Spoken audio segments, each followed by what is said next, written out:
பிரியமானவர்களே, இயேசுவின் நாமத்தில் நான் உங்களை வாழ்த்துகிறேன். தேவன் எப்படிப்பட்டவர் தெரியுமா? 103 சங்கீதம் 13 வசனத்தில், தகப்பன் தன் பிள்ளைகளுக்கு இறங்குகிறதை போல கர்த்தர் தமக்கு பயந்தவளுக்கு இறங்குகிறார். அவர் ஒரு தகப்பனாய் இருக்கிறார். ஆண்டவரை நமக்கு தகப்பன். இயேசு கிறிஸ்துவும் கூட நித்திய பிதா என்று அழைக்கப்படுகிறார். அவரை தகப்பனே என்று அழைக்கலாம். அவர் இப்படிப்பட்ட தகப்பன், இரக்கமுள்ள ஒரு தகப்பன். யாருக்கு இறங்குவார்? தேவனுக்கு பயப்படுறவங்களுக்கு. நம்ம தேவனுக்கு பயந்தா பொல்லாப்பு செய்ய மாட்டோம், அதை விட்டு விலகுவோம் இல்லை. அப்போ அவங்களுக்கு தேவன் இரக்கம் செய்வார்.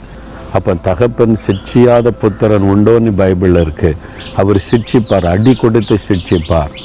அவர் அடி கொடுத்து சிட்சித்த பிறகு அவர் தான் ஆறுதல் படுத்துவார்.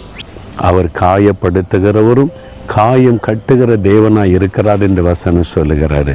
ஒரு தகப்பனாக நம்மை சிட்சிப்பார், நம்மை அவர் கடிந்து கொள்ளுவார், காயம் கூட படுத்துவார். அதே சமயத்தில் அவரே காயம் கட்டுவார், தூக்கி சுமப்பார். அந்த மாதிரி ஒரு நல்ல தகப்பன் நமக்கு இருக்கிறார். அதனால் அவர் அன்பு காண்பிக்கிறவர் மாத்திரமல்ல, கண்டிப்பு காண்பிக்கிற தகப்பனும் கூட. அவர் நம்மை ஆறுதல் படுத்துகிற தகப்பன் மாத்திரமல்ல, அவர் சிட்சிக்கிற தகப்பனும் கூட.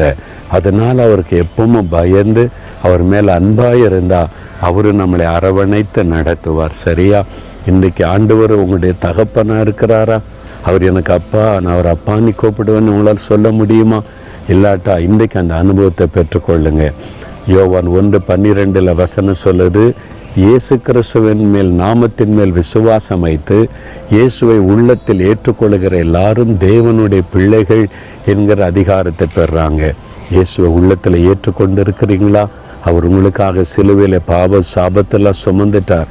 அதை விசுவாசித்து, இயேசுவே என் பாவத்தை மன்னிச்சிருங்க, என் உள்ளத்தில் எனக்குள்ளே வாசம் பண்ணுங்க, உண்மை நான் ஏற்றுக்கொள்கிறேன்னு சொல்லுங்களேன்.